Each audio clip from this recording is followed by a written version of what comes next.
Serious people who have accidentally caused the death of another person. What happened? When I was around 4, I was molested by my cousin who was babysitting me. I told on her and she committed suicide.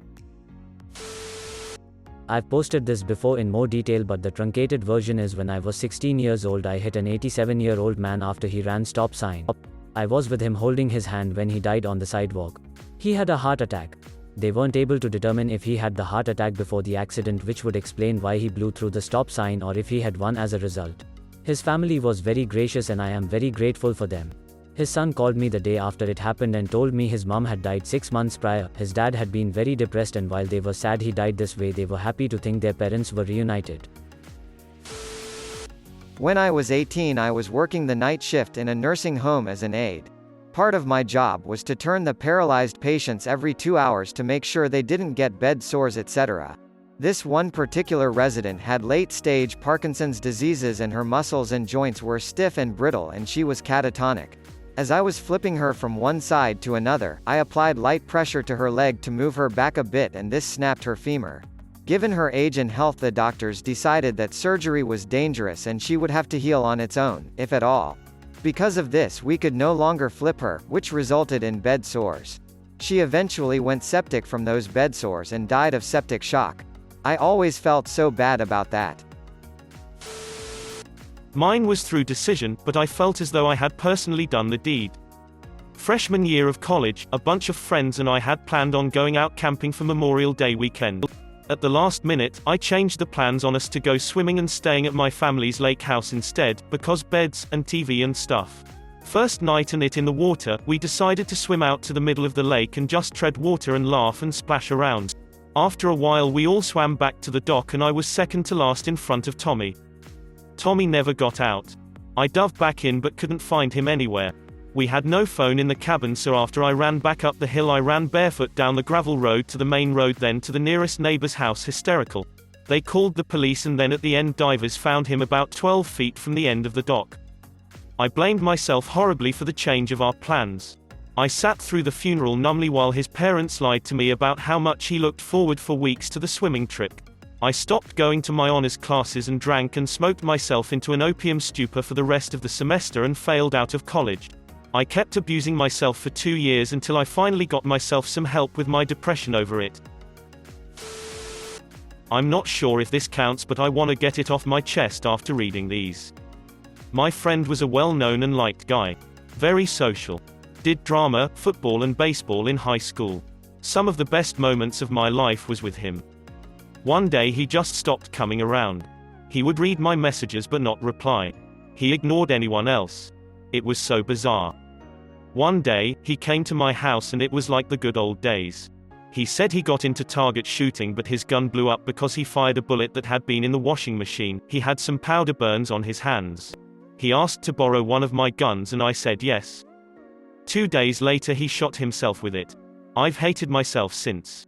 Most of our mutual friends hate me. His family hates me and I was barred from his funeral. I feel so bad I didn't see the signs. I miss you, Tom. I wish I could have helped you like you did me. Edit, to clarify, he borrowed my gun. Also, thank you all so much for your words of support. I wish people here could see things how you did. It's taken years but I no longer blame myself for what happened. It still haunts me. He was being himself that day. Laughing, joking and making plans for us to hang out more. I let him borrow the gun without a second thought because I got lost in the moment, plus as soon as I said, yes, he carried on like it was no big deal. We grew up with guns. A lot of people don't see that. Most never asked. To them, I'm the piece of shit who gave him the gun. Plus Tom was very popular person and I never was. So I guess it's easier for them to demonize me. It still hurts though. I wish I could have talked to him about how he was feeling. I wish he'd shown a sign of sadness, something to clue me in. Every day, I spend time playing the what if game. I get everyone who knew him lost someone special, but so did I. And it's like I'm not allowed to grieve for him publicly. After my brother was born, my mother got pregnant again. She lost the baby though and told my brother and me that the reason was that he and I were bouncing around in the bed with her. We were 1 and 2, if not younger. She was a wonderful mother and never uttered a word to us in anger, but I never forgot hearing that at like age 6 and I still remember it with shame and sadness. I'm 57. Edit, removed one word. My mom is Thai and my dad is American, so I spend most of the year in the US and summers in Thailand.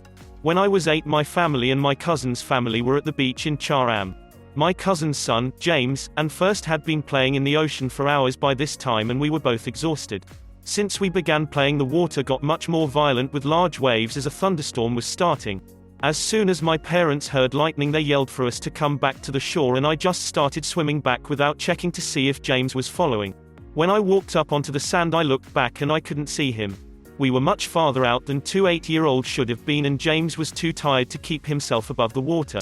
I'm not sure what I could have done once I realized I couldn't find him, but I can't stop thinking about it, and when I go back to the condo there, I can't bring myself to get back into the ocean. Edit, I think James and First were actually both 8, but he was much smaller. Second edit, everyone responding has been incredibly supportive and it means the world. I know realistically I couldn't change what happened, but that can't stop me from wishing I could. Thank you again to everyone for the kind words. My wife and I were both very sick with the flu. My father watched our 2 small children and even come to sit with me in the hospital. The day after I got out of the hospital, he got the flu and died a couple days later. I still feel guilty knowing that he didn't have to sit with my children, or that he didn't have to sit by my bedside, but he did. It helps knowing that he loved me so much that he was willing to put his life at risk to be with me. I just never imagined that the flu could have been so serious to hospitalized, much less kill someone. I hold myself responsible and I feel guilty for getting him sick. As many who have posted, I indirectly caused someone's suicide. I was not the whole reason, I know that, but I was the last nail in the coffin, so to speak. My best friend had been living with me for 2 or so years and was constantly making poor financial choices that fell on me, and I would nag.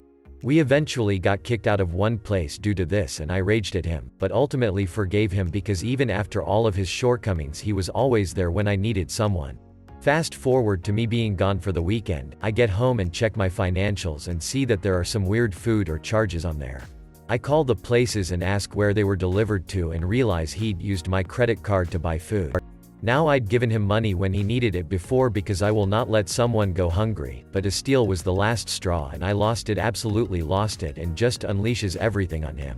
He refuses to admit that he did it and tried to hide the pizza boxes. He proceeds to get absolutely wasted that night and tries to say that his grandfather was sick in the hospital to, I guess, get me to break my anger. Then next day I text him that he will either admit to it and pay me back, which seems easy, or I will have to get the cops involved. About 3 hours after that text was sent, I get a hysterical call from my girlfriend that he has shot himself. It was a year this past April. I know I am told not to feel like I'm to blame, but I still think about it every day. Now I bite my tongue more and take care of what I say to people. Edit, thank you all for the outpour of support and replies. War survivor from Chechnya 94 to 96 war. I told a girl, maybe 17-year-old, to run out from the apartment building because I was so sure it was going to collapse. It didn't collapse, and she ran out into a hail of gunfire and died. I was so scared that I stayed in the building and it just never collapsed the entire time, so I left out the back. I often think about that, it was such a quick decision. She was right near the door. I was on my way out because the building felt like it was shaking, and I saw her and said, "Run out, the roof is gonna fall." And she ran out in a hurry and got blown apart by gunfire, shrieking in pain until she was hit again and presumably died. I wish I didn't tell her that, obviously. It still sort of haunts me to this day, especially her screaming. But I also know that I made the decision in goodwill, trying to save her life. And to be fair, the building really felt like it was going to collapse, and everyone was running out, not just me. Anybody would have told her to run as well. Nobody knew they were opening fire on the building. I know it sounds like lame justifications, but it is all I can think of to help ease my mind. Anybody would have done the same. I hope, at least. Turned left into my sister's driveway at 3 a.m. A guy on a Harley was doing 60 miles per hour in a 30, with no headlight. My half-ton pickup left 4 feet of skid marks from being pushed back by the force. I still remember seeing him do mid-air somersaults. This was 1976. Was skiing with a friend when I was still living in Colorado. We were going a good speed and enjoying the mountain. When we came back onto the main trail, he was still going really fast. I yelled at him to slow down, and an elderly lady ended up merging at the same time as he looked back at me. My buddy is a good-sized guy and ended up colliding with this old woman. The ski patrol ended up grabbing her from the mountain and she was clearly in a lot of pain. She ended up dying from her injuries a few days later. After their investigation, my buddy and the woman were both in the wrong. He had to pay some fines but never got any sort of lawsuit. I used to work a strange overnight schedule. 10-hour shifts Monday, Tuesday, Wednesday, and Friday. I'd try and keep awake the same hours on my days off, especially on Thursdays. This was a pretty rural area, so there wasn't much open at those hours except a gas station that had a tiny cafe area. I didn't want to keep people in the house awake, so I spent a lot of time at the gas station. I'd usually read or talk with the cashier on duty. I think she felt a little safer having someone else there too. One night a man comes in with a little boy and asks if they can use the bathroom. It's something like 3 a.m. The kid looks sick or uncomfortable. To me it looked like he'd been punched in the stomach. After they're in the bathroom, the cashier and I look at each other. She thinks there's something off about this too. I went outside to get a description of the vehicle. After they leave, we call the police. The local police passed it along to the county sheriff's department and a local officer came to the gas station. He asked us a couple more questions and we listened to his radio to hear what was happening. A county officer spots the truck and pulls it over. After the officer gets out of the car, the truck backs into it and takes off. The police pursue him.